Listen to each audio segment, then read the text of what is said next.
चलो बच्चों, तो आज हम लोग इकोनॉमिक्स में चैप्टर नंबर 10 शुरू करते हैं जिसका नाम है बजट। तो सबसे पहले यही समझे ना कि भाई बजट मतलब क्या है, इसका कॉन्सेप्ट पहले क्लियर करें। तो बजट मतलब मैं सिंपल लैंग्वेज में उसे ये कहता हूँ कि बजट का मीनिंग होता है पूरे साल की प्लानिंग, पूरे साल की इनकम और एक्सपेंस की प्लानिंग। तो उसे जो है वो बजट कहते हैं। आपने कभी घर पे बजट बनाया है? आपने या आपके पेरेंट्स ने कभी घर का बजट जो है वो तैयार किया है? क्योंकि वो बजट अगर आपने तैयार किया हो ना, तो देश का बजट समझने में इजी रहेगा, उसका कॉन्सेप्ट समझने में इजी रहेगा। देखो एक एग्जांपल दो आपके घर का, कि जैसे आप लोग अभी 11th में हो, नेक्स्ट ईयर आप लोग जो है वो 12th में आओगे, बराबर ना? अगले साल 12th में आओगे आप लोग। तो आपने नहीं, लेकिन शायद आपके पेरेंट्स ने जो है वो घर पे बजट तैयार किया होगा। आपके पेरेंट्स ने ये सोचा होगा कि भाई मेरा बच्चा अगले साल जो है वो 12th में आएगा, तो पूरे साल में जो है वो उसके ये सब एक्सपेंसेस होंगे। पहले एक्सपेंसेस की लिस्ट, बराबर, कि अगले साल ये सब एक्सपेंस होंगे, कि भाई उसके स्कूल की फ़ीस इतनी देनी पड़ेगी, उसके ट्यूशन की फ़ीस इतनी देनी पड़ेगी, बुक्स का खर्चा होगा, डाइजेस्ट का खर्चा होगा, कपड़ों का खर्चा होगा, और भी जो है वो एक्स्ट्रा खर्चे पूरे साल में होते रहेंगे। मतलब पूरे साल में आपके ऊपर आपके पेरेंट्स जो है वो इतने रुपए का खर्चा करेंगे, वो उसका एक टोटल वो लगाते हैं। तो अगर पूरे साल में आपके ऊपर इतना खर्चा हो रहा है 12th में, तो उसके सामने आपके पेरेंट्स जो है वो ये टोटल लगाते हैं कि चलो भाई पूरे साल में आपके ऊपर 1 लाख का खर्चा हो रहा है, तो 1 लाख की इनकम कहाँ से लाएं? तो आपके पेरेंट्स सोचते हैं कि चलो भाई मैं जो है वो एक्स्ट्रा ये काम थोड़ा सा करूँगा, तो उससे मुझे ये इनकम आएगी। चलो यहाँ तो ऑफिस में थोड़ा सा ओवर टाइम कर लेंगे तो ये इनकम आएगी, बराबर ना? सैलरी को इंक्रीज करने की थोड़ी सी कोशिश करते हैं, तो यहाँ से ये इनकम आएगी, बराबर। या तो थोड़े से वो खर्चे कम करेंगे, तो वहाँ से वो इनकम बचेगी। सही बात है ना? तो पूरे साल में कहाँ कहाँ आपके ऊपर एक्सपेंस करने हैं, और पूरे साल में कहाँ कहाँ से उन एक्सपेंस के लिए इनकम आएगी, तो इसकी जो एक प्लानिंग करते हैं ना, इसी प्लानिंग को बजट कहते हैं, बराबर। इसी प्लानिंग को बजट करते हैं। तो आपके घर में भी ऐसा बजट तैयार होता है, शायद रिटर्न में ना हो तो ओरली तैयार होता है, माइंड में तैयार होता है कि हाँ भाई बच्चे के लिए ये सब करना है पूरे साल में। सही बात है ना? ऐसा ही हमारा देश भी करता है, हमारी गवर्नमेंट भी करती है। हमारी गवर्नमेंट भी हर साल जब हमारा अकाउंटिंग ईयर शुरू होता है ना, हमारा अकाउंटिंग ईयर कब से शुरू होता है? 1 अप्रैल से। 1 अप्रैल से लेकर 31 मार्च तक ये हमारा अकाउंटिंग ईयर होता है ना, बराबर ना? तो ये फिजिकल ईयर या अकाउंटिंग ईयर उसे कहते हैं। तो इस अकाउंटिंग ईयर में भाई 1 अप्रैल से शुरू होने वाला है, तो सरकार जो है वो पहले ही प्लानिंग करती है कि इस साल हमें कहाँ कहाँ पे एक्सपेंस करने हैं। कि चलो इस साल जो है, अगर एक एक जो है वो सिर्फ एक सिटी की बात करें, सिर्फ एक सिटी का बजट कहते हैं हम लोग, बराबर, कि हम जिस सिटी में रहते हैं खाली उस सिटी का बजट, चलो वो बात करते हैं कि इस साल इस सिटी में इतने नए रोड बनाने हैं, बराबर, इतने नए गार्डन तैयार करने हैं। इस एरिया में जो है वो क्या कह सकते हैं, इलेक्ट्रिसिटी की प्रॉब्लम है तो इलेक्ट्रिसिटी देनी है। इस एरिया में पीने के पानी की प्रॉब्लम आती है तो वो सप्लाई वहाँ पूरा करना है। इस एरिया में कोई भी गवर्नमेंट स्कूल नहीं है तो वहाँ वो शुरू करना है। वहाँ पर गवर्नमेंट ऑफिस नहीं है, कि जहाँ प्रॉब्लम होती है लोगों को, तो वहाँ पे एक नया गवर्नमेंट ऑफिस खोलना है, बराबर।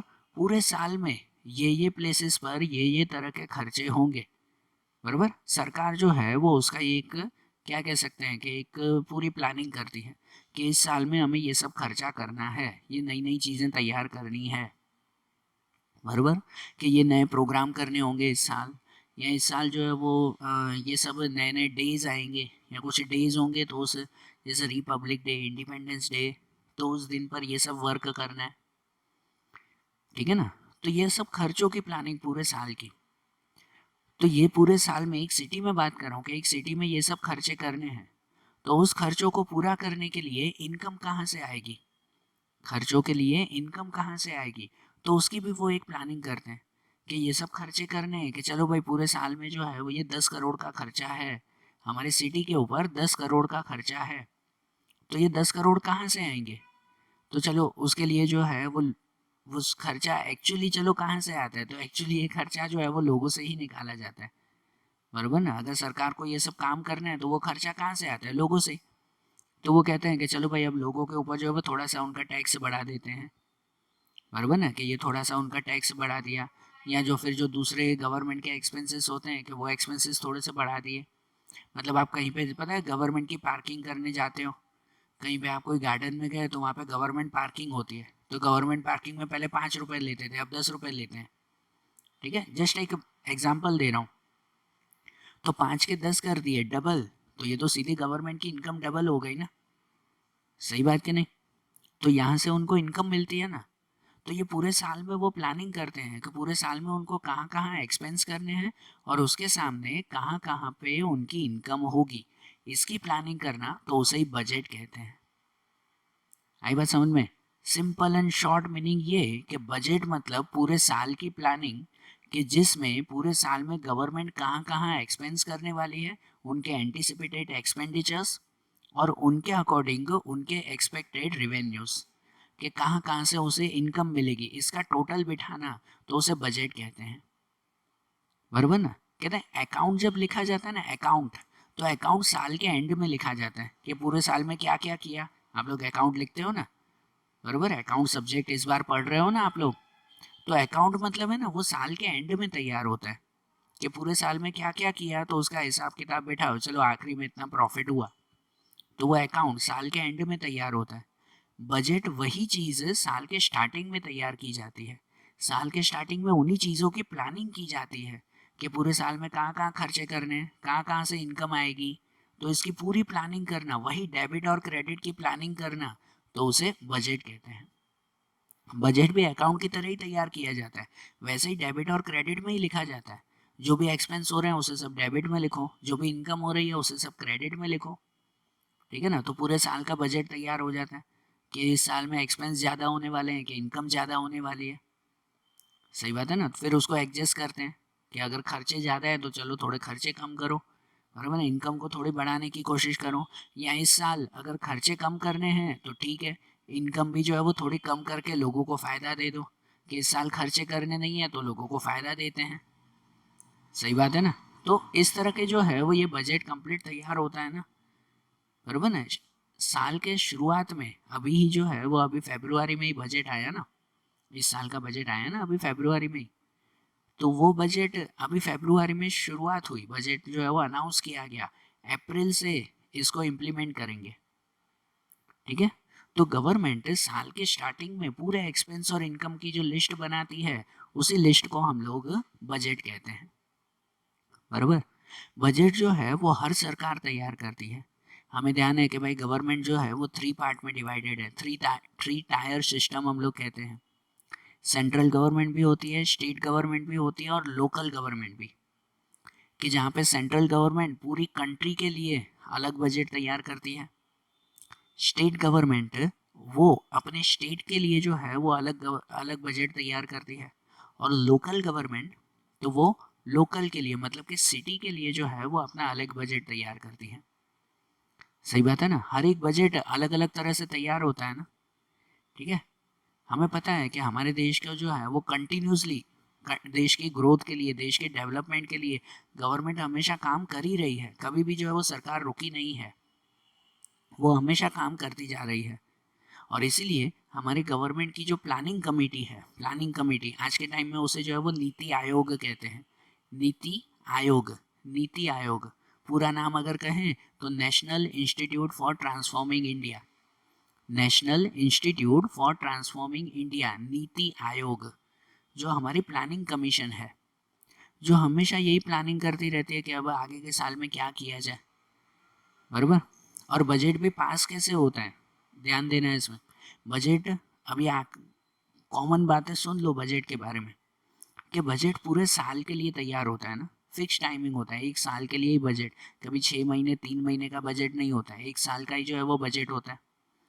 बजट में सभी एक्सपेंस और इनकम का क्या कहते हैं कि भाई एस्टीमेट लगाया जाता है, अंदाज़ा लगाया जाता है कि पूरे साल में कितने खर्चे होंगे और कितनी इनकम होगी, उसका अंदाज़ा लगाया जाता है। बराबर? बजट जनरली इसी चीज़ को ध्यान में रखकर तैयार किया जाता है कि उससे लोगों को कितना फ़ायदा हो रहा है। सिर्फ लोगों को लूटने के लिए बजट नहीं तैयार करते, लोगों को कितना फ़ायदा हो रहा है यही ध्यान में रखकर बजट तैयार किया जाता है।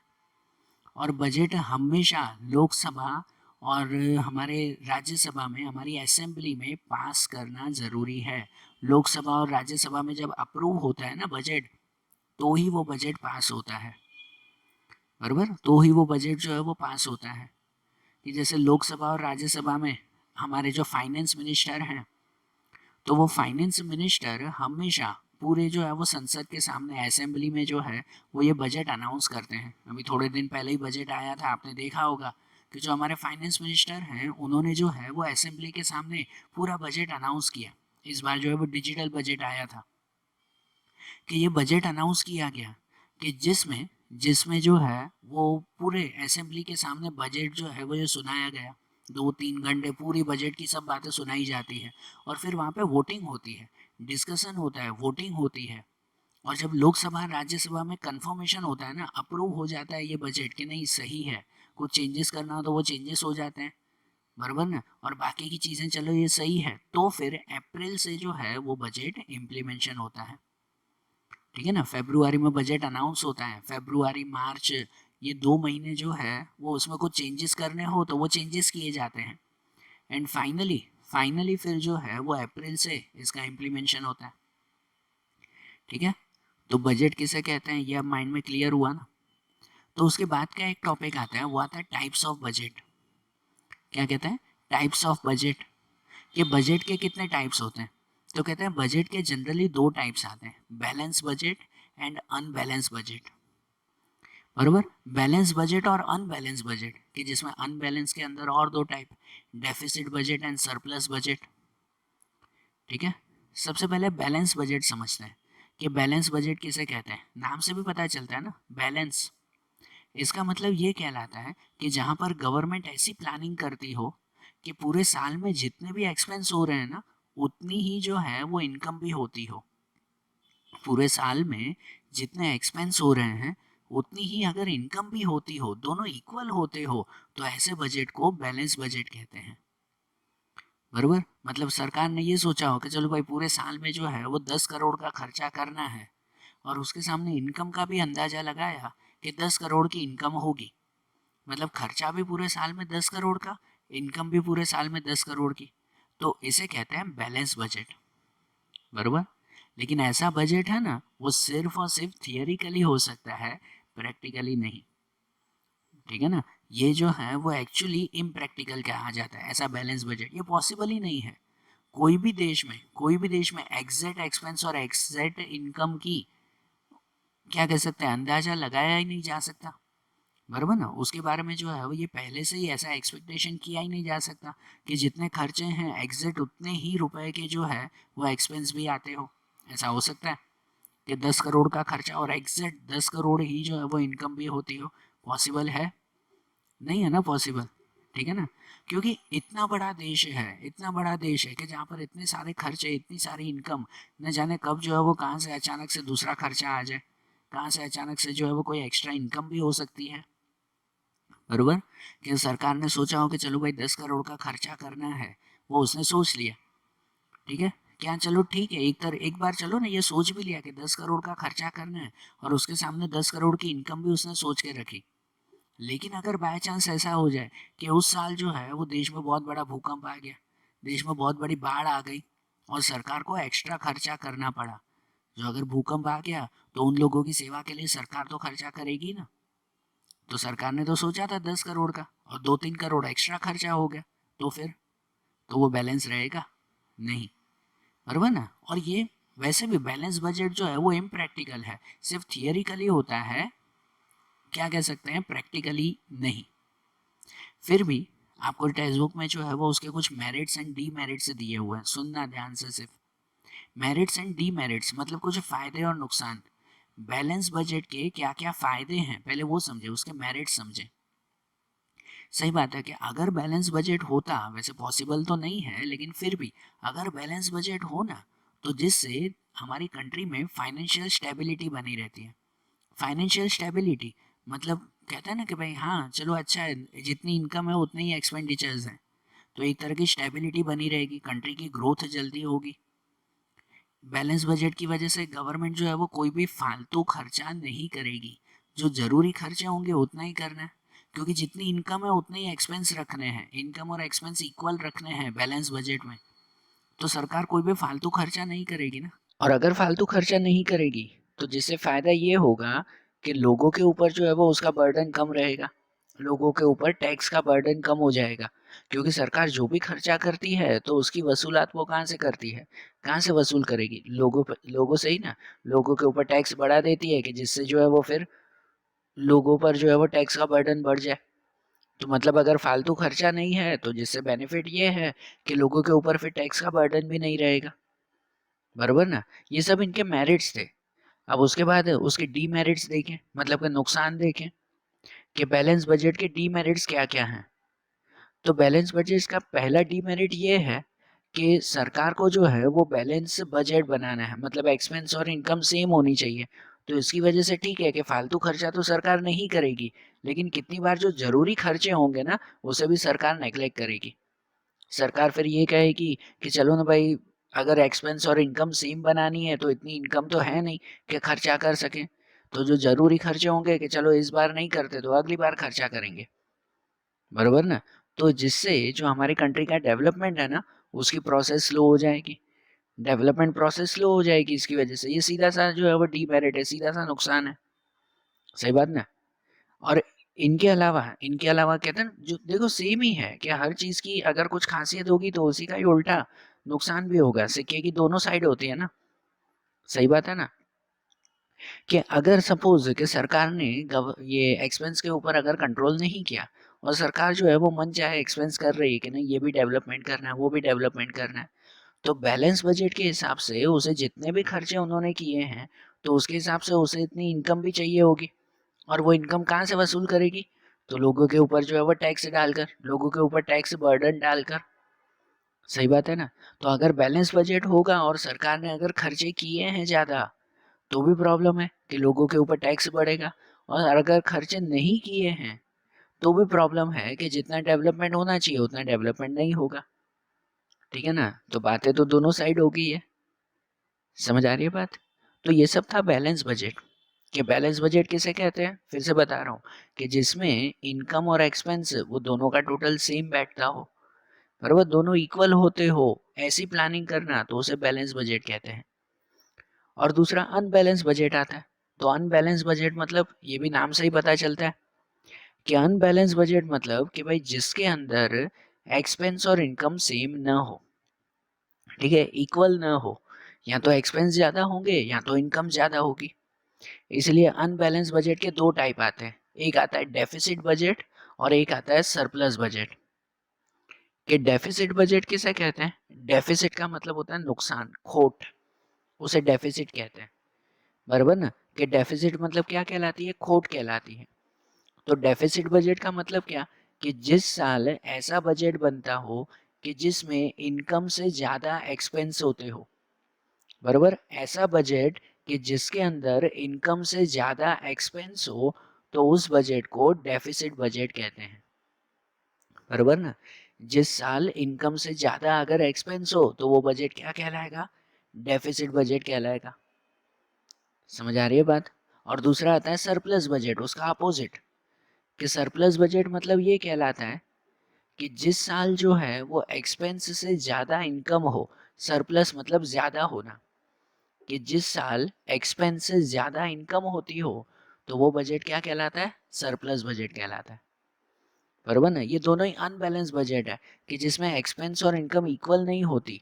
या तो एक्सपेंस ज्यादा होंगे तो उसे डेफिसिट बजट कहते हैं, या तो इनकम ज्यादा होगी तो उसे सरप्लस बजट कहते हैं, बरोबर। तो डेफिसिट बजट और सरप्लस बजट किसे कहते हैं वो समझ में आया ना। अब उनके मेरिट्स और डीमेरिट्स देखें, इनके फायदे नुकसान। सबसे पहले डेफिसिट बजट के बारे में, कि डेफिसिट बजट के फायदे और नुकसान क्या हैं। ठीक है, देखो मैंने पहले भी बताया हर चीज की दो साइड होती है, जिसके कुछ फायदे हैं तो उसके कुछ नुकसान भी होंगे ही होंगे। तो पहले डेफिसिट बजट के बारे में समझते हैं।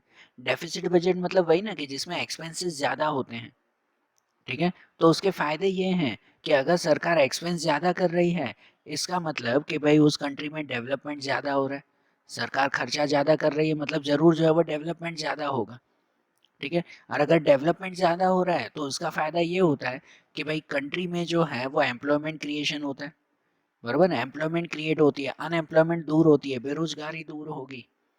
इसके अलावा कंट्री की ग्रोथ जल्दी होगी, जो डिप्रेशन जैसी प्रॉब्लम हो, अगर मंदी जैसी प्रॉब्लम हो, तो उसमें से भी तेजी जल्दी आएगी। ठीक है ना, डेफिसिट बजट का ये फायदा है ना। इवन दूसरा ये कि अगर डेफिसिट बजट है तो कितनी बार लोगों के ऊपर का टैक्स भी कम हो सकता है डेफिसिट बजट में। क्यों कम हो सकता है? क्योंकि कितनी बार ऐसा होता है कि भाई सरकार जो है वो कितने लोगों का टैक्स माफ कर देती है। टैक्स माफ करना मतलब ये भी तो सरकार का एक तरफ का खर्चा ही हुआ ना, कि अब वो टैक्स सरकार को खुद को भरना पड़ता है। ठीक है ना। तो डेफिसिट बजट में यही, जैसे कि अभी ये प्रेजेंट कोरोना टाइमिंग में हुआ, तो सरकार ने बहुत लोगों के इंटरेस्ट, टैक्सेस एटसेट्रा फ्री कर दिए, बराबर ना, माफ कर दिया उनको। तो जिससे जिससे वो पूरा खर्चा उनको ही भरना पड़ रहा है ना, सरकार को भरना पड़ता है वो खर्चा। तो डेफिसिट बजट वही ना, कि जिसमें जो है वो खर्चा ज्यादा हो, तो उसकी वजह से पॉसिबल है कि भाई लोगों के ऊपर का टैक्स बर्डन कम हो सकता है, पॉसिबल है ये फायदा। लेकिन उसी के ही उल्टे, इन सबका ही उल्टा डीमेरिट्स भी है, कि इसके नुकसान ये भी हो सकता है कि डेफिसिट बजट में अगर खर्चा ज़्यादा हो रहा है, तो सरकार उस खर्चे की भरपाई करने के लिए लोगों के ऊपर टैक्स बढ़ा देगी। बराबर, कम भी हो सकता है और ज़्यादा भी हो सकता है, ये तो सिचुएशन के ऊपर डिपेंड ना। बराबर ना। अगर खर्चा ज़्यादा है तो सरकार का नाम खराब होता है। सरकार के बारे में ये कहा जाता है कि सरकार जो है उनका एक्सपेंस के ऊपर खर्च कंट्रोल नहीं है, सरकार बिना सोचे समझे खर्चा कर रही है, ऐसा सरकार के बारे में कहा जाता है। बराबर। इवन सरकार के बारे में ये कहते हैं कि सरकार जो है वो लोगों के टैक्सेस का, लोगों की इनकम का गलत यूज कर रही है, कि हम जो टैक्स भर रहे हैं तो उनका गलत यूज कर रही है। और इसकी वजह से लोग, पता है, फिर गुस्से में आकर टैक्स भरना ही छोड़ देते हैं। सही बात है ना, लोग फिर टैक्स की चोरी करते हैं, उसका नुकसान भी अलग से सहन करना पड़ता है। ठीक है। तो ये सब डेफिसिट बजट के मेरिट एंड डीमेरिट्स थे। वैसे ही सरप्लस बजट के बारे में समझे कि सरप्लस बजट के क्या मेरिट और डीमेरिट्स हैं, उससे क्या फायदे और नुकसान होते हैं। तो सरप्लस बजट के बारे में अगर कहा जाए ना, इसका मतलब ये कि जिसमें इनकम ज़्यादा है और एक्सपेंस कम है। इनकम ज़्यादा और एक्सपेंस कम, तो उससे फ़ायदा क्या? तो फ़ायदा ये है कि भाई अगर इनकम ज़्यादा है सरकार की, तो इसका मतलब सरकार जो है वो आगे फ्यूचर में जल्दी से डेवलपमेंट कर सकती है। बराबर ना, इनकम अगर ज़्यादा है तो डेवलपमेंट जल्दी होगा। हो सकता है कि इसके थ्रू भी जो है वो नई नई एम्प्लॉयमेंट क्रिएट हो, अनएम्प्लॉयमेंट दूर हो, पॉवर्टी दूर हो, ये सब फायदे उससे हो सकते हैं ना। इन्फ्लेशन जैसी प्रॉब्लम को रोका जा सकता है इससे। इन्फ्लेशन जो प्राइस राइज होता है, तो उस प्राइस राइज को रोक सकते हैं सरप्लस बजट से। ठीक है। अगर सरप्लस बजट हो तो हमें कहीं से भी बोरो नहीं करना पड़ता, दूसरे देशों से उधार नहीं मांगना पड़ता। क्योंकि अगर डेफिसिट बजट हो ना, मतलब कि खर्चे ज़्यादा हुए, तो वो खर्चा पूरा करने के लिए हमें दूसरे देशों से कर्जा लेना पड़ता है। लेकिन अगर हमारा सरप्लस बजट है, कि जिसमें इनकम ज़्यादा है और खर्चे कम है, तो इसका मतलब हमारे ऊपर कोई कर्जा नहीं रहेगा, कोई भी तरह की बोरोइंग का बर्डन नहीं रहेगा। ठीक है ना। और इवन फ्यूचर में अच्छा खासा डेवलपमेंट इजीली अपने दम पर कर सकते हैं, बिना किसी से लोन लिए, बिना किसी से उधार मांगे, अपने दम पर हम लोग फ्यूचर में जो है वो डेवलपमेंट कर सकते हैं। ये फायदा है ना सरप्लस बजट का, सीधी सी बात ना, कि अगर इनकम ज़्यादा हो तो ये सब बेनिफिट हो सकते हैं। लेकिन अगर सरप्लस बजट हो ना, तो भी कुछ नुकसान होते हैं, कि अगर इनकम ज़्यादा है, एक्सपेंस कम है, तो भी कुछ नुकसान होते हैं, उसके कुछ डीमेरिट्स भी हैं। डीमेरिट्स ये हैं कि इसका मतलब ये कहलाता है कि अगर सरकार की इनकम ज़्यादा है और एक्सपेंस कम है, तो मतलब ये कहलाता है कि सरकार लोगों से टैक्स बहुत ज़्यादा वसूल कर रही है। कहते हैं ना, बिना वजह का टैक्स लोगों से वसूल कर रही है, कि जिसका काम नहीं है फिर भी। सही बात है। और अगर जो है वो इनकम ज़्यादा है, सरप्लस बजट है, इसका मतलब सरकार डेवलपमेंट का काम नहीं कर रही है, खर्चे कम कर रही है। मतलब क्या, कि सरकार डेवलपमेंट का काम नहीं कर रही, ये एक बात कहलाती है। ठीक है ना। और इवन अगर काफ़ी सालों तक ये सरप्लस बजट रहा ना, काफ़ी सालों तक अगर इनकम कंटिन्यूसली बढ़ती रही ना, तो वो भी एक तरह की इन्फ्लेशन पैदा करती है। ठीक है ना, कि इनकम बहुत ज़्यादा हो ना तो भी नुकसान करता है देश को, इनकम बहुत कम हो ना तो भी नुकसान करता है देश को। तो अगर सरप्लस बजट में इनकम बहुत ज़्यादा हुई और अगर काफ़ी सालों तक, 5-6 सालों तक अगर यही सिचुएशन रही ना, तो फिर एक्सेस सेविंग की प्रॉब्लम आ जाती है, कि अब सेविंग्स बहुत ज़्यादा है, कि जिसका कितनी बार मिस यूज़ हो जाता है। देश में जो है वो करप्शन जैसी प्रॉब्लम या दूसरी जो है वो ये प्रॉब्लम्स इलीगल एक्टिविटीज़ जो है वो और ज़्यादा इंक्रीज होती है।